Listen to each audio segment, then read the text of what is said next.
Hello and welcome to Layers. Today we'll be talking about layers and how to use them and different effects you can go ahead and put in. So what we're going to do here, we're going to open up the file. It doesn't really matter the size. Get that going. Alright, layers. Layers pretty much the foundation of your art. Pretty much the guideline navigation of what you're doing. We're going to go ahead and open up a couple layers here. See how they open. What you want to do is when you're creating layers, after you're done with that layer, you want to go ahead and name it. For instance, this is self-labeled background, so let's just go ahead and change the color we want to go ahead and paint it. For layer 1, we're just going to do a basic rectangle here. Go ahead and get some white in there. There we go. That's layer 1. Layer 2, we're going to go ahead and do a circle. Do a circle like that. We'll go ahead and paint this, let's do red. There we go. And for layer 3, we'll do a triangle. Nice right triangle, there we go. And we'll paint this blue.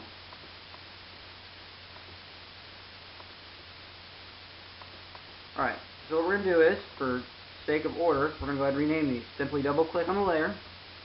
Go ahead and name this one triangle. And if you're going to have a lot of the same one, you can even name it by color. That's a circle. And we'll call this rectangle. And as you can see here. Anyway, you can pretty much select the layer, highlight it. Now say if you have the circle over here, the triangle over there, and you're trying to get this triangle somewhere on the line, but you can't see it behind the circle, simply just click this little eye right here. It'll make the circle disappear so you can see behind it. And just simply click right there, and right there, it didn't go anywhere. You can also mess with the order of the layers. Just click and hold the layer you want to move, and slide it to the top like that. And it will place the circle above the triangle. Try it again. There we go. And it's in front now. You can also duplicate the layer. Just simply right click on the layer you want to go ahead. You can either duplicate it, delete it, layer options, or add effects. We'll go over that in a minute. Let's go ahead and duplicate it. This triangle copy, you can either keep it that way or go ahead and rename it. And you pretty much got two of them. There you go. Okay. And let's see here. Now we're going to go ahead and show some effects. Right click it and go down to effects. It'll give you some effects to go ahead and do. Drop shadow, as you can see the shadow showing. Let's see here. Let's do outer glow. Do a nice bright purple here. There we go. That one purple. And if you double click on the F, it'll bevel and it'll bring up in layer effects again. Let's go ahead and do a bevel and a boss in this one as well. There we go. Got that nice 3D button look.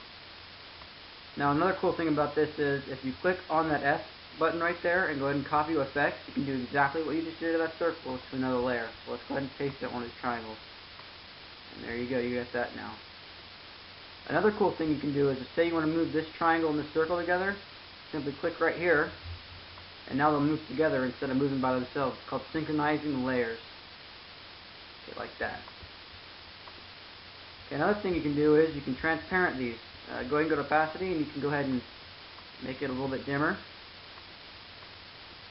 far as you want, bring it back. Do it to the circle too.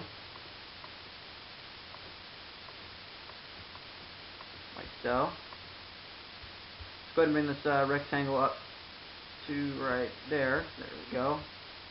And these are also called layer effects. They do several different things. Dissolve gives kind of a grainy look to it. Multiply kind of dims it to blends it in better with the background color. Screen, whatever it's really touching, the next layer to it, it'll kind of blend to that layer. See how the red is totally going, it's not showing anymore. Overlay, similar to multiply. Soft light will soften the color. Hard light will make it more apparent. Color dodge.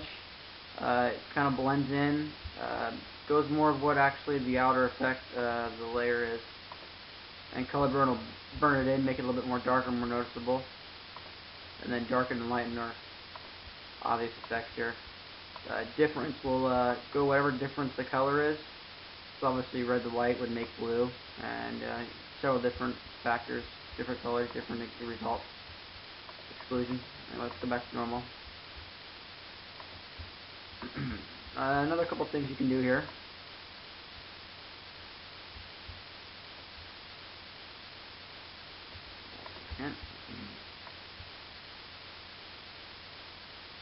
Your effects there. You can also do color fill on there, and you can pick whatever color you want if you want to change it.